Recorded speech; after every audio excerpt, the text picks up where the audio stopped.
just an everyday guy. Today I will be showing you how to solve Pandora's box by True Genius. It's a pretty easy one since it's only a level 2 difficulty.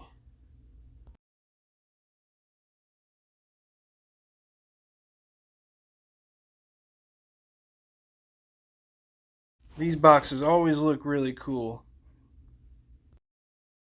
So first thing, you're going to want to pull up on the middle and spin that, then slide it to the left, and then you'll be able to lift it up.